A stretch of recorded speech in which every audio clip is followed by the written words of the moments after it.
Hi. நேற்று YouTuber Maridhas arrest ஆயிருக்காரு. இந்த நியூஸ் நமக்கு யூபிஎஸ்சி பாயிண்ட் ஆஃப் வியூவில் ப்ரிலிம்ஸுக்கும் மெயின்ஸுக்கும் பயங்கர ஒரு ப்ரொடக்டிவான ஒரு கண்டென்ட்டும் கூட.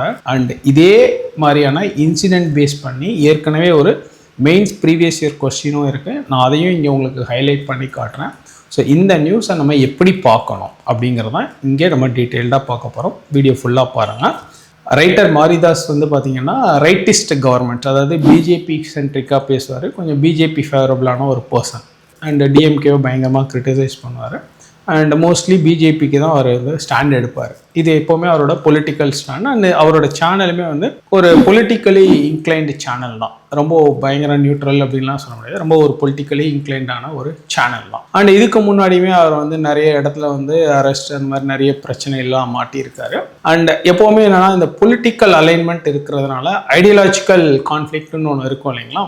ஸோ அது முன்னாடி டிஎம்கே கவர்மெண்ட்டில் இருக்கும்போதும் இவருக்கு இருந்தது. ஸோ இப்போ இந்த டிவிகே கவர்மெண்ட்லேயும் பார்த்தீங்கன்னா ஒரு பொலிட்டிக்கல் இன்க்ளினேஷன்ற மாதிரியே ஒரு பெர்ஸ்பெக்டிவில் இப்போ இவரோட அரெஸ்ட்டை பார்க்குறாங்க. Okay fine.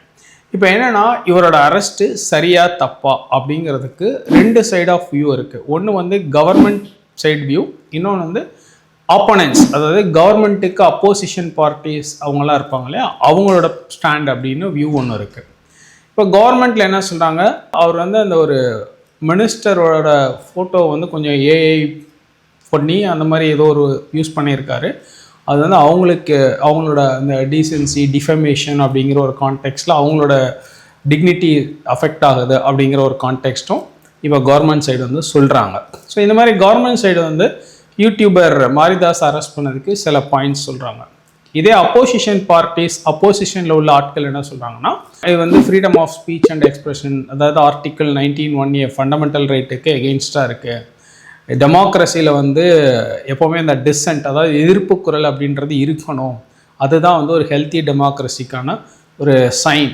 ஆனால் அதை இந்த டிவிகே கவர்மெண்ட் அழிக்க பார்க்குறாங்க, அப்போசிஷனே இருக்கக்கூடாதுன்னு நினைக்கிறாங்க. இப்படின்ற மாதிரி எதிர்கட்சியில் இல்லை அப்போசிஷன் ஸ்டாண்டில் இருக்கிற ஆட்கள், பொலிட்டிக்கலி மோட்டிவேட்டட் ஆட்கள் பாயிண்ட்ஸ் ரைஸ் பண்ணுறாங்க. அவங்க யூடியூபர் மாரிதாஸ் அரெஸ்ட் பண்ணது தப்பு அப்படின்னும் சொல்கிறாங்க.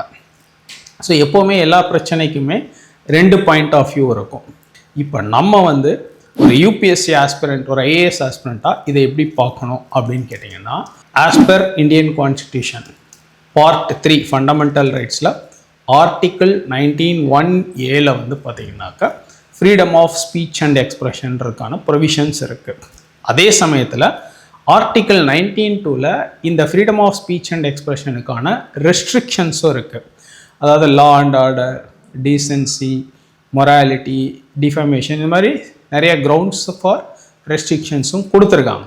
ஸோ த பாயிண்டர்ஸ், அதாவது ஃபண்டமெண்டல் ரைட்ஸில் கொடுக்கப்பட்டு இருக்கிற இந்த freedom of speech and expression அப்படிங்கிறது அப்சல்யூட் கிடையாது, குவாலிஃபைடு. அதாவது என்னென்னா வித் ரீசனபிள் ரெஸ்ட்ரிக்ஷன்ஸ் அப்படின்னு தான் சொல்லப்பட்டிருக்கு. இப்போ மாரிதாஸை அரெஸ்ட் பண்ண ரைட்டாக தப்பான்ற டிபேட் நம்ம என்ன பேசினாலும் கோர்ட்டில் எடுத்து வைக்கப்படுற ஆர்கியூமெண்ட்ஸ் அண்ட் இவங்க சைட் லாயரோ இல்லை கவர்மெண்ட் சைடு ப்ராசிக்யூட்டரோ என்ன ஆர்கியூமெண்ட்ஸ் பிளேஸ் பண்ணாங்களோ அதை பொறுத்து தான் கோர்ட்டோட டெசிஷன் ஆர் வெர்டிக்ட் அப்படின்றத அமையப்போகுது. ஸோ இப்போதைக்கு இதில் நம்ம எதுவும் கமெண்ட் பண்ணுறதுக்கு இல்லை. ரெண்டு சைடும் தெர் இஸ் அ பாயிண்ட், ரெண்டு சைடும் தெர் இஸ் அ ஸ்டாண்ட். இதை ப்ரிலிம்ஸுக்கும் எக்ஸ்பெக்ட் பண்ணலாம். ஏன்னா இப்போல்லாம் ப்ரிலிம்ஸ்லேயே நல்லா டீப்பாக கேட்குறாங்க. இன்னொரு முக்கியமான விஷயம் என்னென்னா, நம்ம ஐடி ஆக்ட் செக்ஷன் 66A அது ஆல்ரெடி சுப்ரீம் கோர்ட் அன்கான்ஸ்டிடியூஷனல்னு சொல்லிட்டாங்க. இப்போ இந்த மாரிதாஸ் கேஸில் என்னன்னாக்கா, அந்த ஏஐ ஃபோட்டோ ஒன்று, அந்த மினிஸ்டரோட ஏஐ ஃபோட்டோ மார்ஃப்டு ஃபோட்டோ மாதிரி ஒன்று யூஸ் பண்ணாருனாங்க இல்லையா, அதனால செக்ஷன் 66Dக்கு கீழே கொண்டு வருவாங்க. ஸோ இப்போ இந்த மாதிரியான லீகல் ப்ரொவிஷன்ஸ்லாம் முன்னாடியெல்லாம் அவ்வளோ கேட்குறது இல்லை ப்ரிலிம்ஸ்லாம். ஆனால் இப்போது ஸ்பெசிஃபிக்காக ப்ரிலிம்ஸ்லையுமே ரொம்ப டெப்த்தாக கேட்குறாங்க. ஸோ இப்போ இந்த இன்ஃபர்மேஷன் எல்லாமே நமக்கு ப்ரிலிம்ஸ் பாயிண்ட் ஆஃப் வியூவில் ரொம்ப ரொம்ப யூஸ்ஃபுல்லான ஒரு கண்டென்ட். எப்போவுமே என்னென்னா, நம்ம கான்ஸ்டிடியூஷன் ஆகட்டும், இல்லை ஹிஸ்ட்ரி, ஜியாகிரஃபி, எனிதிங், எக்கானமி ரொம்ப தியரிட்டிக்கலாக படித்தோன்னா மைண்டில் நிற்காது.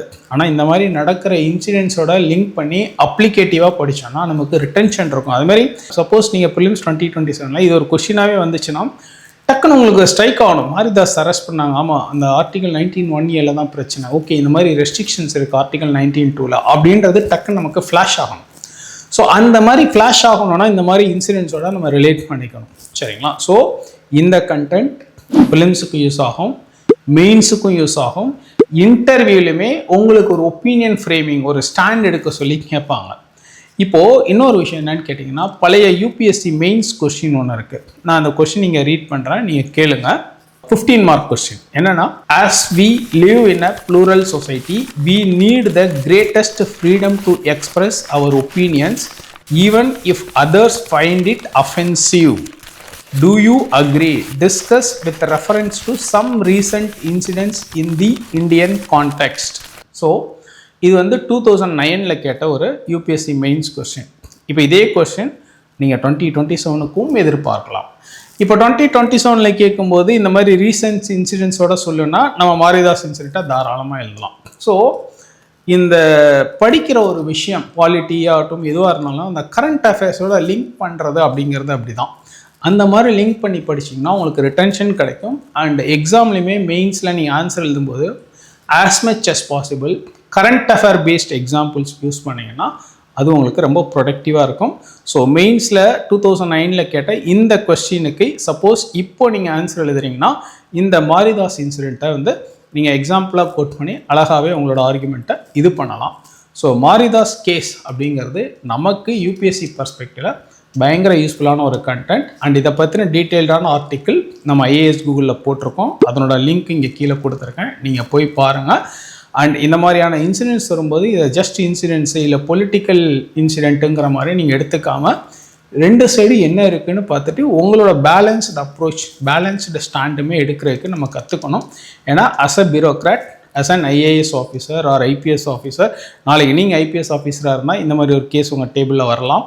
அப்போ நீங்கள் என்ன பண்ண போகிறீங்க அப்படிங்கிறது என்னென்னா, இந்த மாதிரி கான்ஸ்டிடியூஷனல் பொசிஷனில் நீங்கள் கிளாரிட்டி இருந்தால் தான் அதுக்கான சரியான ஒரு விஷயத்தை கொடுக்க முடியும். அண்ட் இதே மாதிரியான இன்சிடெண்ட்டை நீங்கள் எத்திக்ஸில் ஒரு கேஸ் ஸ்டடியாக கூட எக்ஸ்பெக்ட் பண்ணலாம்.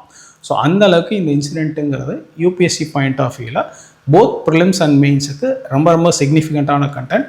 இன்னும் இதை பற்றின டீட்டெயில்டான ஒரு ஆர்டிக்கிள் வந்து நம்ம ஐஏஎஸ் கூகுளில் கொடுத்துருக்கோம். கீழே டிஸ்கிரிப்ஷனில் லிங்க் இருக்குது, போய் கிளிக் பண்ணி ஃபுல்லாக பாருங்கள். Right, wish all the very best. Thank you.